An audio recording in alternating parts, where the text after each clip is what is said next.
Mesdames et messieurs, bienvenue à ce nouveau numéro de décryptage.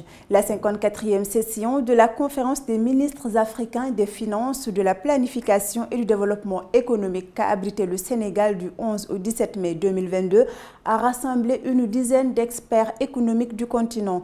Madame Ngoné Diop, directrice du bureau sous-régional de la CUA Afrique de l'Ouest, évoque dans ce numéro de décryptage la situation économique qui prévaut actuellement en Afrique de l'Ouest, en passant par la transformation structurelle pour un développement inclusif et durable, tout en mettant l'accent sur la dynamique démographique au service du développement de la sous-région.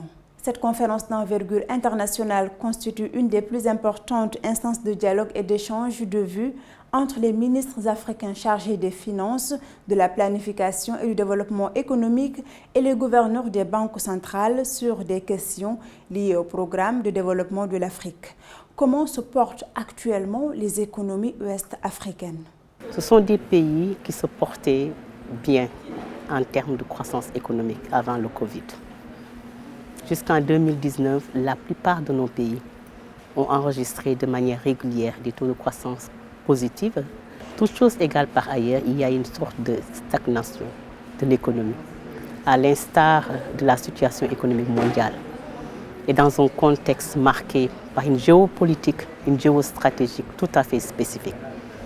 En Afrique de l'Ouest, hormis la pandémie de Covid-19, les pays, comme vous le savez, l'Afrique de l'Ouest, étaient confrontés depuis longtemps, mais sont confrontés encore et encore maintenant à des crises persistantes. Nos pays d'Afrique de l'Ouest font face à des difficultés sans précédent. Que peut-on attendre du secteur privé ouest-africain dans le cadre du financement de la relance de la sous-région? Nous devons, en tant que pays africains, trouver de nouveaux horizons, trouver des financements novateurs pour pouvoir répondre au mieux et de manière résiliente, de manière transformationnelle aux problématiques de développement et surtout de la relance économique de notre continent.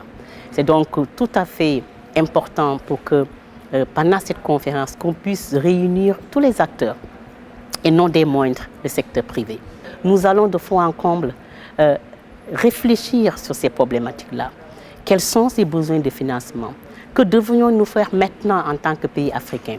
Travailler ensemble avec les différents acteurs, les secteurs privés, mettant en œuvre en tant que gouvernement les moyens, les règlements, les mesures, les conditions éminemment importants, indispensables à l'éclosion d'un secteur privé fort, à la création de richesses. Quel type de politique économique les États ouest-africains doivent-ils adopter pour espérer une résilience face aux différentes crises? Nous devons de réfléchir sur la manière la plus durable, la plus soutenable pour mobiliser des ressources.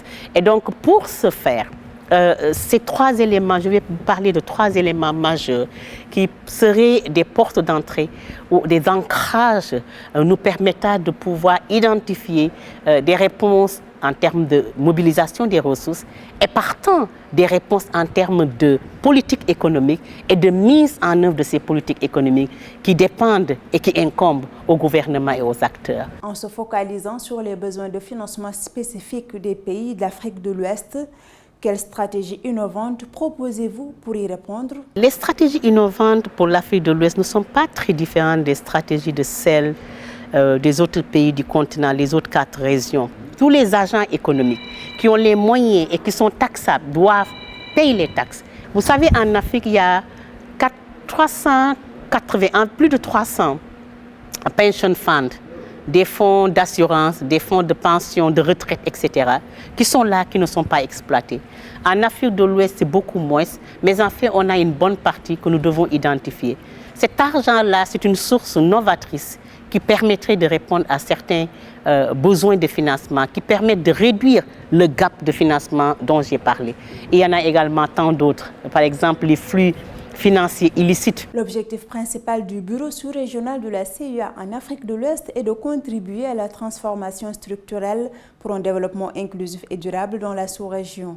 Quelle est l'importance de la dynamique démographique dans le développement de cette région? La dynamique démographique est éminemment importante à l'image de la structure de la population. La population de l'Afrique de l'Ouest est de plus de 400 millions d'habitants. une bonne partie de jeunes, ce qui veut dire que investir dans ces jeunes, investir dans les jeunes, dans la promotion des jeunes et des femmes permettrait de capturer ces dividendes démocratiques. Ça veut dire quoi?